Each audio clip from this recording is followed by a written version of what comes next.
Bueno, Bien, todo bien. ¿me explicás qué tenemos enfrente a partir de ayer en términos institucionales?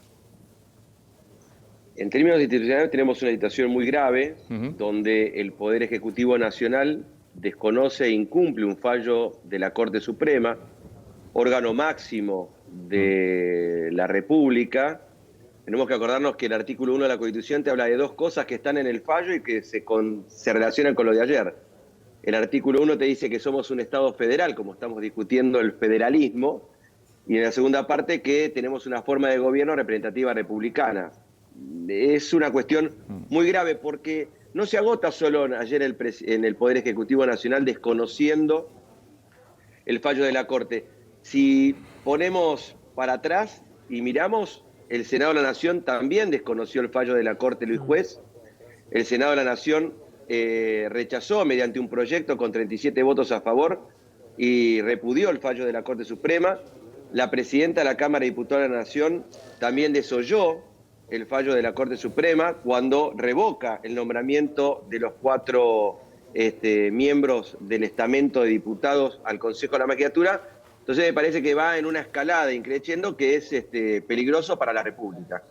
Y en ese contexto, digo, ¿hasta dónde puede llegar esto? Porque la verdad que da la sensación de que en un momento, y hay un fallo judicial de por medio, mucha opción que cumplirlo no te queda. Digo, ¿se puede seguir dilatando en términos judiciales esto? ¿Hay que esperar un fallo de sentencia de fondo de la Corte? No.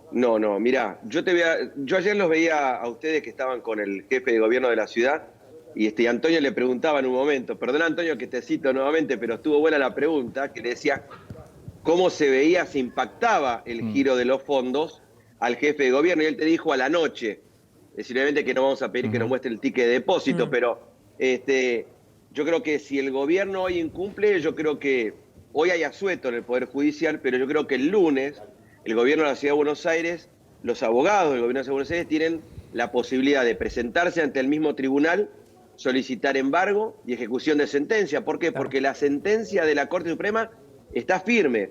Más allá de los dos planteos que quiere hacer el Poder Ejecutivo Nacional, uno de ellos es recusar a los jueces, que desde mi punto de vista ya no corre la recusación, porque la recusación mayormente siempre es previa, siempre no es. Puede haber posteriormente que se demuestre que existe una afinidad, una amistad, un aparte, grupo... recusás a los jueces de la Corte Suprema, o sea, ¿quién viene a jugar? Con jueces serían. Tenés que armar... Claro, tendría que aparecerlos con jueces. Y lo otro que quieren plantear es esta revocatoria sin extremis, que están diciendo que, fíjate que la revocatoria in extremis se presenta ante el mismo tribunal. Es decir, el Poder Ejecutivo le va a decir a la Corte, ¿saben qué? Ustedes tuvieron un error en la resolución que tomaron.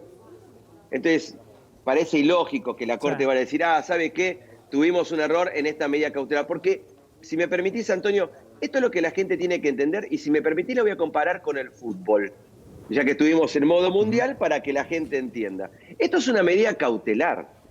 Y la medida cautelar es como, vamos a un ejemplo, minuto 75, Argentina 2-0 contra Francia. Hay un posible penal, ponele que no hubiese cobrado directamente, penal.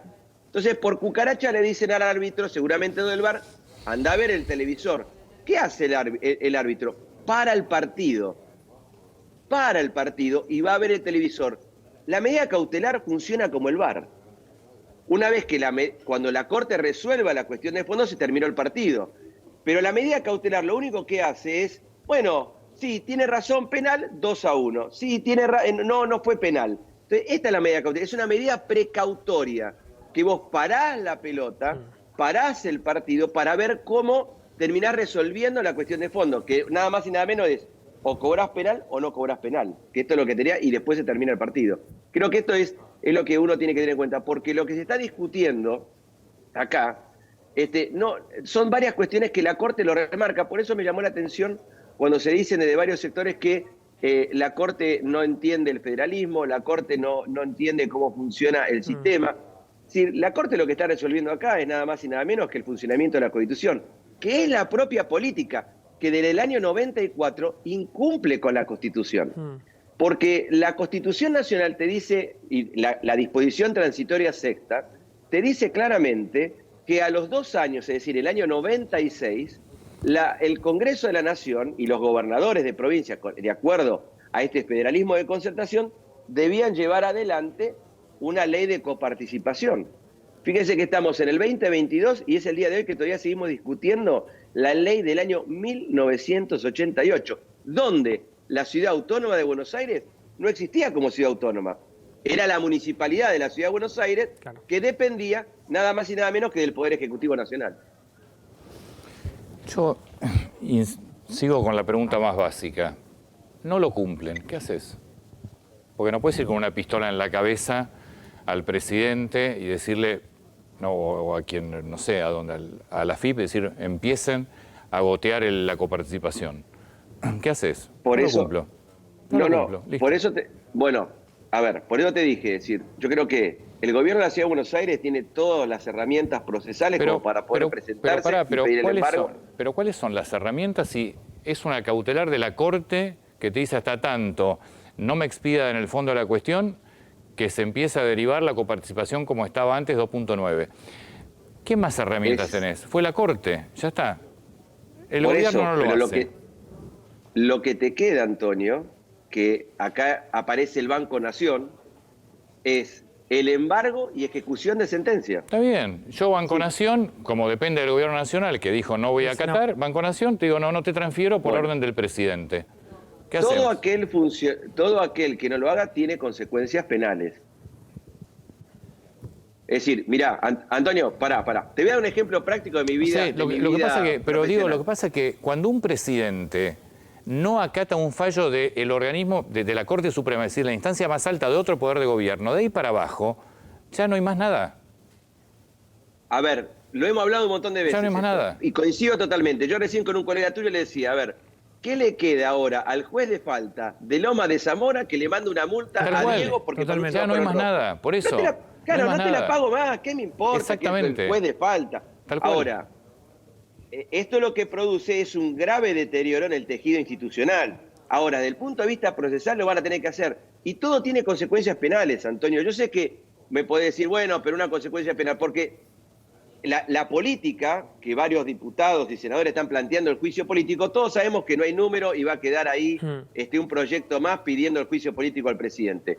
Pero las consecuencias penales a los funcionarios y a los miembros de un banco que no quieran apretar el botón para hacer la transferencia, una orden judicial, tiene graves consecuencias. Esto es como en la época del Corralito, Antonio, esto te lo voy a decir como yo hablando en primera persona que no corresponde.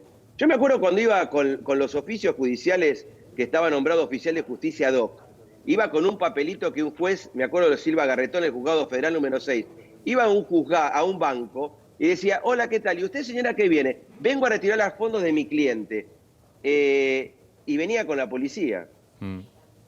¿Para qué? Para que cumplan la orden judicial. El funcionario bancario o el empleado bancario tenía que cumplir la orden judicial. Yo creo que lo que están tratando de hacer con esta recusación, que no tiene razón de ser, con esta revocatoria in extremis, que es otra paparruchada más, lo único que están buscando es dilatar en el tiempo y después decir, mire, no pudimos, hicimos todo lo que pudimos, tenemos que pagar.